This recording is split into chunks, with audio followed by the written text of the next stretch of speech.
Minimalism is not a lack of something. It's simply the perfect amount of something.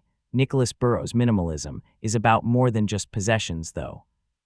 Minimalism is focusing on and committing to the fundamentals, instead of wasting time, money, or energy on details. Committing to the basics and mastering the fundamentals can be hard, though. In the words of my friend, Corbett Barr, people waste too much time debating edge cases. Edge cases are the what-ifs, the could-bests, the minor details, the things that might make a 2% difference, but mostly distract you from the real work that would make 80% of the difference. When you eliminate everything that is unnecessary, there are no details to hide behind.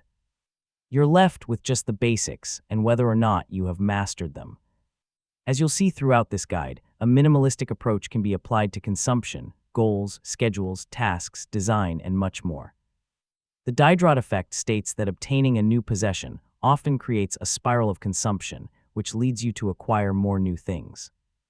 As a result, we end up buying things that our previous selves never needed to feel happy or fulfilled. The effect is named for Denis Diderot, who experienced a large windfall of wealth and acquired a new scarlet robe. Diderot's scarlet robe was so beautiful that he immediately noticed how out of place it seemed when surrounded by the rest of his common possessions. He soon felt the urge to buy new things to match the beauty of his robe, replacing his rug, furniture, and decor. You can spot similar behaviors in many other areas of life. Buying a new dress leads to needing matching shoes. Joining a gym leads to buying specialized gear. Buying a new couch leads to questioning the layout of your entire living room. Life has a natural tendency to become filled with more. We are rarely looking to downgrade, to simplify, to eliminate, to reduce. Our natural inclination is always to accumulate, to add, to upgrade, and to build upon. Not only will minimalism save you time, money, and resources, it's also an important ingredient for success. If you want to be more productive, more focused, more creative, and exercise better willpower, it's essential that you absorb the principles of minimalism. When everything is a possibility, it actually becomes harder to make the right choice. This is the paradox of choice. Meanwhile, when we place a constraint on ourselves, it can become much easier to get something done.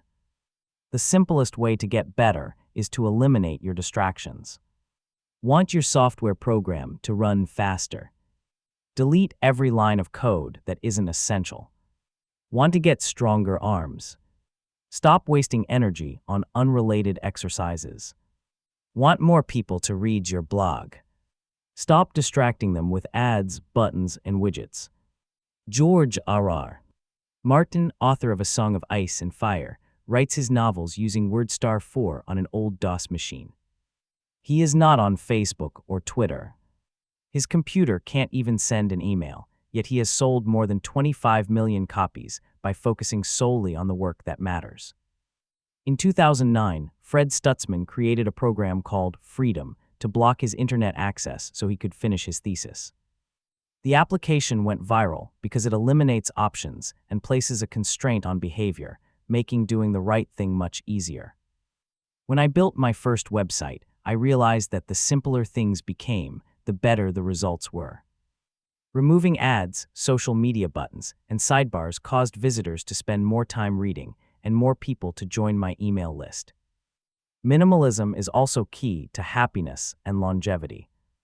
Research reveals that people who live the longest tend to engage and contribute to their community.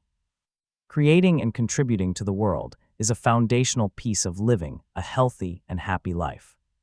Time and energy that is wasted consuming is time and energy that can't be spent creating. The world doesn't need more people who mindlessly digest information. It needs people who learn with purpose and take action. To practice minimalistic scheduling, assign one and only one non-negotiable priority to each workday.